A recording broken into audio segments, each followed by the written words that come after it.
Welcome to Rants TV, Travel and Events.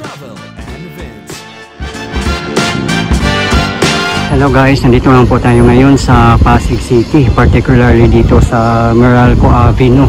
At sa harapan po natin, ito na po ang station ng Metro Manila Subway, which is Shaw Boulevard. Ongoing na po ang construction dito at nagdi-drilling na rin sila at nag-excavate. Ayan po, katabi na po mismo ng Capitol Commons.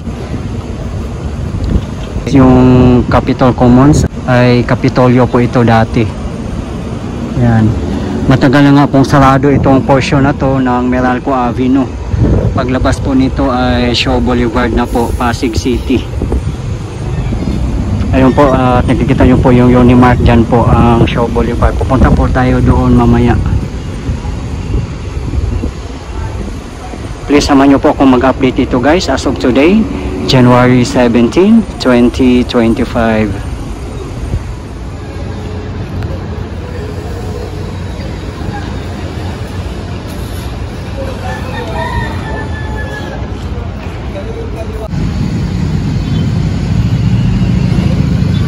Ito po yung Meralco papunta ang Ortigas Center sa Meralco headquarters dito po. Pasok po muna tayo sa istansya guys. Dito po tayo iikot.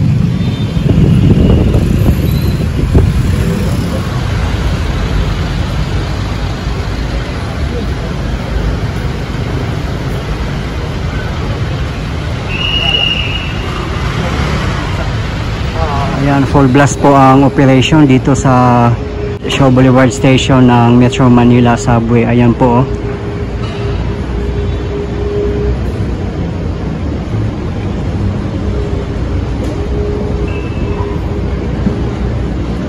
At yung nakikita nyo naman po na mga matataas na building, yan po ay Ortigas Center,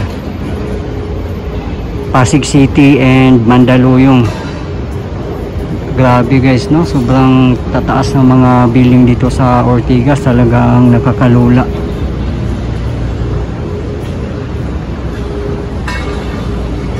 Yan po, sa mga matagal na pong hindi nakapunta ng Ortigas Center or dito sa Capitolio, ito na po ngayon. Ang Metro Manila Subway ay 33 kilometers po ito at magkakaroon ng 17 stations. Magmula po ito ng Valenzuela City. So north to south ang route po ng Metro Manila Subway. Ito po yung 17 stations. East Valenzuela, Quirino Highway, Tandang Sora, North Avenue, Quezon Avenue, East Avenue, Anonas, Santolan, Ortigas, Shaw Boulevard, Kalayaan, BGC, McKinley Hill, Nichols, FTI, Bikutan, and the last one is MIA Terminal 3. Nakalink nga po ito sa Terminal 3 ng NAIA. Pangalawang train lines po ito na nakalink sa ating airport. So yung mga nakalink po sa NAIA Terminal Airport, Terminal 3, ay itong Metro Manila Subway at NSCR or North-South Commuter Railway. Isa po ito sa pinakamagandang stations kasi paglabas mo meron na pong mall, ang Estancia Mall dito mismo sa Capitol Commons at may Unimark pa. 'Di ba? Napakaganda. Sana po lahat ng mga stations ng train natin nakalink sa mga establishment, lalong-lalo na po sa mga malls. Dito na po tayo sa side ng Unimark, Capitol Commons. Ayan po, paspusan po ang pagtatrabaho ng mga workers natin. Nag-excavate po sila, as you can see.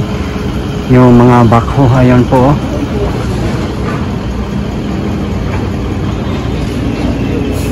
Dito na po tayo sa kahabaan ng Shaw Boulevard, Pasig City. Sa banuunahan po ay EDSA crossing na po at nandoon din po ang MRT3, which is Shaw Boulevard Station. Time check 4 PM local time at Friday po ngayon. Kaya as you can see, medyo marami na ring tao dito kasi 4 PM na din. Ito po yung harapan ng Capitol Commons na dating Capitolio at ganito na po siya nag-transform ngayon. Sobrang amazing po. Ayan o, nagsitaasan na po ang mga building dito.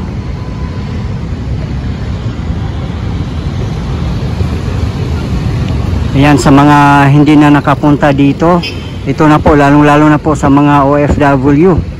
na matagal na hindi nakapasyal dito sa Kapitolyo, Pasig City. Ito na po siya ngayon.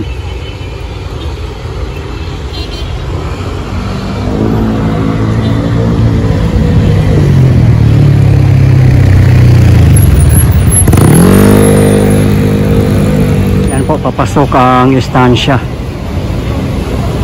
Papasyal din po tayo dyan mamaya after natin mag-update dito sa Metro Manila Subway ng Shaw Boulevard Station.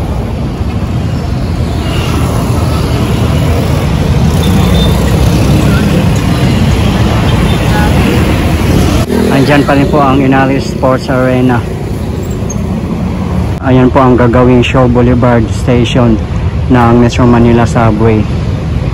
Ayan po, along Shaw Boulevard lang po. Napakaganda po ng station na to. Very accessible po sa lahat. Ayan po, dito na po tayo mismo sa Meralco Avenue, Pasig City. Ayan po.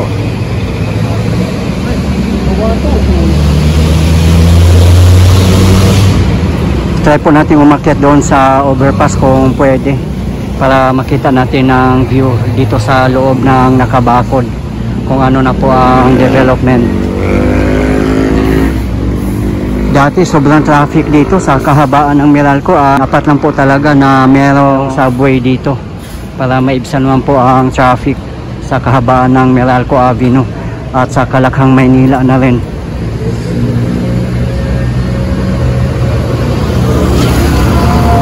Ayan po, project title, Horizontal Directional Drilling.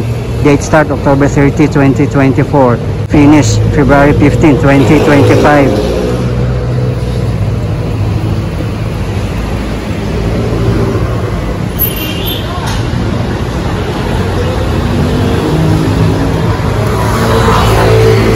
Yung pedestrian overpass, sarado na nga po. Hindi na tayo piniumakyat doon para makita sana natin ang loob ng mga nakabakod na to. Pero nakikita nyo naman po kanina yung dinaanan natin. Marami pong mga workers. Ayan, dito lang po muna tayo. Maganda nga po sana no kung matatapos na to. Kaso years pa po ang bibilangin dito. At expected po nila na mag-operate ito by year 2029. Sa mga hindi pa po nakapanood ng aking update sa Metro Manila Subway, Quezon Avenue Station in Quezon City, meron po akong update last week lang po. Full blast nga po doon ang operation. Napakaganda nga po kung matapos na po yung Metro Manila Subway at NSCR. Nakaling po sila mismo sa NAIA Terminal 3 kasi napakahirap po pumunta sa airport natin, lalong lalo na po kung magkukommute. Yan, meron din bus terminal po dito papuntang Simbahan, Antipolo, Tikling. Ayan po, Egypt po yata yan. Napakaganda po. Dito lang po sa harapan ng Unimark along Shaw Boulevard, Pasig City. Yan naman po sa harapan natin na direction ay papunta po yung Pasig Palengke. Dito naman po ay papuntang EDSA Crossing. Next time guys, mag-update din po ako sa North Avenue Station in Quezon City. Malapit lang din po yon sa SM City North EDSA or North Triangle. Walking distance lang po. Kaya napakasarap sa feeling no, at napakaganda tingnan po na meron po tayong mga development na makikita sa ating bansa, lalong lalo na po sa larangan ng transportasyon. Kaya sana po patuloy po tayong sumuporta sa ating pamahalaan, lalong lalo na po sa mga namumuno para patuloy po tayong uusad at hindi po tayo mapag-iwanan ng ibang mga bansa. Sa pagkakaalam ko po, ang project ng Metro Manila Subway ay sa panahon pa po ito ni former President Duterte. At ngayon naman po ay pinagpatuloy ng ating current administration na si PBBM. Time check 4:30 PM. Sobrang traffic nga dito along Shaw Boulevard. Ayan po oh. Halos hindi na po gumagalaw. Yan po ay papuntang Pasig Palengke.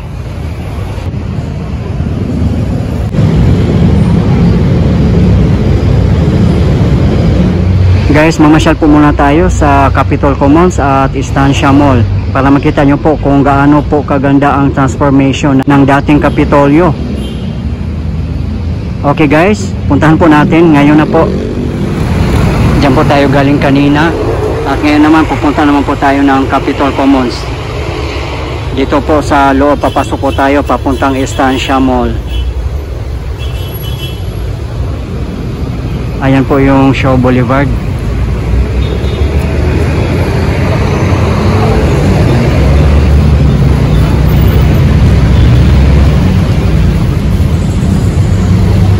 Dito pala sa entrance, marami nang makakainan dito. May Jollibee, may coffee shop naman, Starbucks, Peri Peri. Meron ding Tipsy Pig at Via Mare. At marami pa pong iba. Tipsy Pig is a bar pala yan, guys, oh.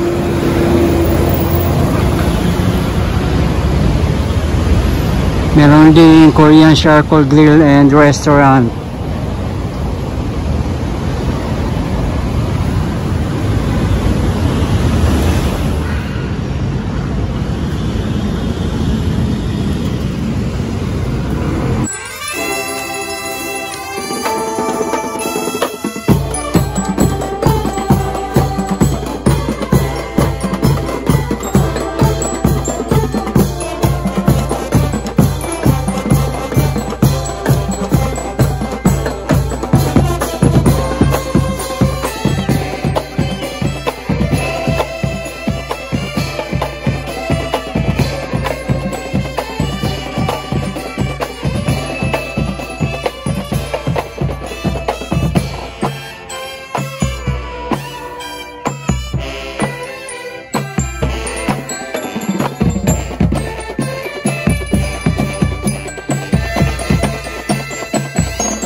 Maganda rin dito sa park ng Capitol Commons, pwedeng magdala ng mga pets. Meron ding mga food carts dito.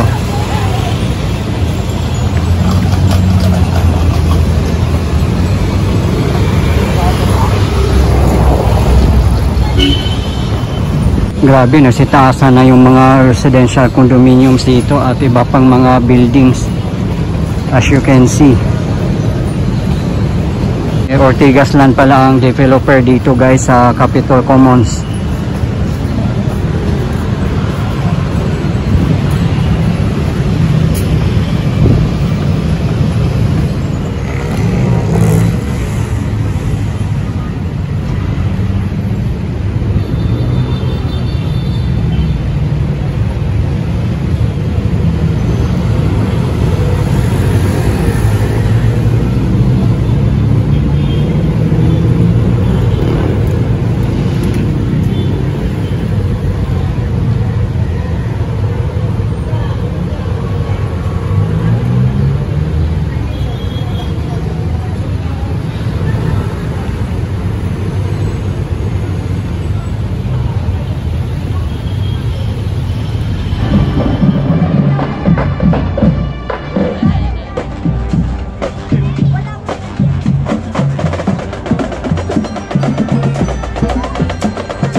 Okay guys, ito po yung latest update natin ngayon dito sa Metro Manila Subway, Shaw Boulevard Station in Pasig City.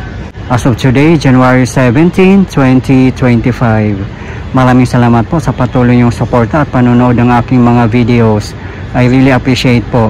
At hindi po ako magsasawang i-update kayo, lalong-lalo na po sa mga government infrastructures. Mabuhay ang Pilipinas! Okay guys, thank you for watching and keep safe everyone.